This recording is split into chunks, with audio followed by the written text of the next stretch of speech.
یہ اچھا تھا قائد اعظم کا وزن 110 پاؤنڈ تھا، اگر وہ 200 پاؤنڈ کا ہوتا تو سب ہمارا سامان لے جاتا، تو اس میں جواہرات بھی دیے، ہمشیرہ کو دیے۔ اس وقت لاکھ لاکھ روپے کے آتے جو آج کروڑوں روپے کے۔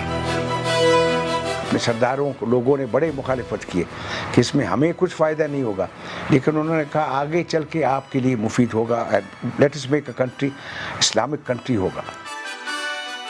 والد صاحب نے بہت کوشش کیا، حالانکہ لوگوں نے کہا آپ کیوں پیچ کر رہے ہیں بلوچستان میں؟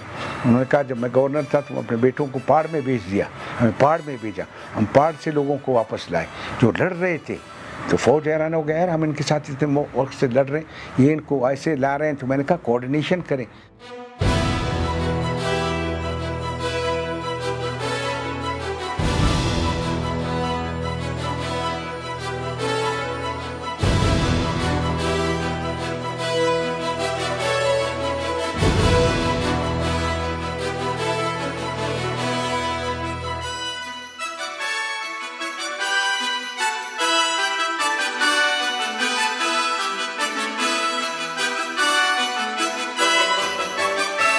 بلوچستان اپنے وقت میں خان رشید خان کے زمانے میں ایک سپر پاور تھا، ایک طرف سے ملتان تھا، دوسری طرف سے بندر عباس تھا۔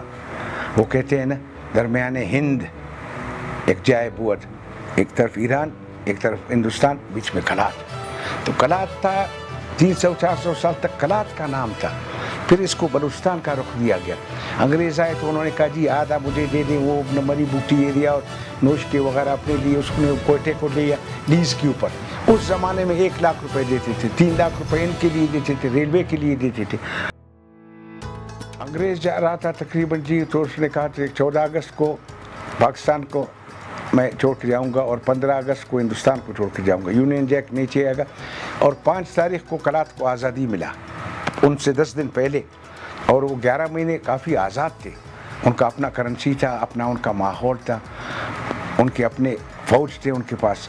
پاکستان بن رہا تھا تو میرے والد صاحب 1940 سے قائد اعظم کے ساتھ تھے، تو انہیں یہاں لائے بلوچستان میں، ان کو انٹروڈیوس کیا کہ اگر کوئی آپ کے ساتھ نہیں ہوگا ہم آپ کے ساتھ کھڑے ہوں گے، ہم ایک ملک بنا رہے ہیں، ایک اسلامک ملک ہوگا۔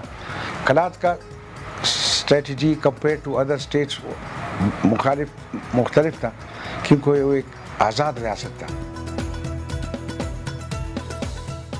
اسٹیٹ اٹھایا ہوا ہے سب کے لیے، مسلمانوں کے لیے ایک اچھا چیز ہوگا، تو انہوں نے یہ نیت کے ساتھ ان سب کو چھوڑ کے اپنے لوگوں کے ساتھ اپنا ہاؤسز کا بھی مخالفت کیا، اپنے سرداروں کو لوگوں نے بڑے مخالفت کیے کہ اس میں ہمیں کچھ فائدہ نہیں ہوگا، لیکن انہوں نے کہا آگے چل کے آپ کے لیے مفید ہوگا، let us make a country Islamic country ہوگا۔ یہ اچھا تھا قائد اعظم کا وزن 110 پاؤنڈ تھا، اگر وہ 200 پاؤنڈ کا ہوتا تو سب ہمارا سامان لے جاتا، تو اس میں جواہرات بھی دیے، ہمشیرہ کو دیے۔ اس وقت لاکھ لاکھ روپے کے آتے جو آج کروڑوں روپے کے، ان کو تول کے دیا۔ پھر کرنسی کے پاکستان میں نہیں تھا، پھر آغا خان سے کہا کہ آپ کرنسی دیں، آپ کے لوگ وہاں کام کرتے ہیں کراچی میں، کہتے ہر چیز ہے، گولڈ نہیں ہے اتنا۔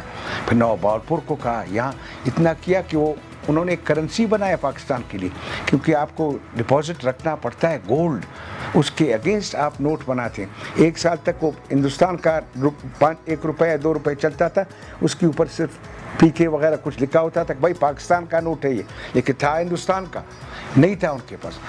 تو ان کے لیے انہوں نے بہت کچھ کیا، کرنسیوں کے لیے کیا، ان کے لیے کیا کہ اس کو ذرا فعال بنائیں، ڈپلومیٹکلی، اکنامکلی مضبوط کیا۔ بولا ہم یہاں بنائیں گے، رضاکار بنائیں گے، پٹھان بلوچوں کا یہاں سے بنائیں گے، پاکستان نہیں بنے گا، بلوچستان پاکستان بنائیں گے ہم۔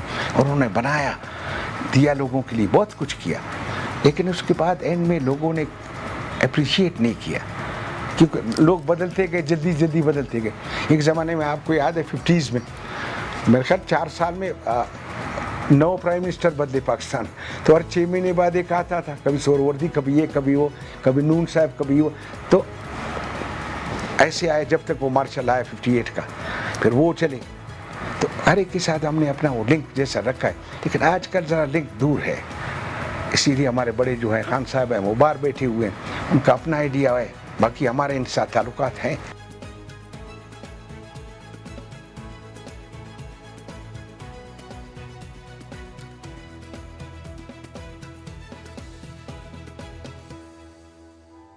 پاکستان نے بڑے معاہدے کیے، پاکستان کا اتنا بہت 2-4 صفحے بڑے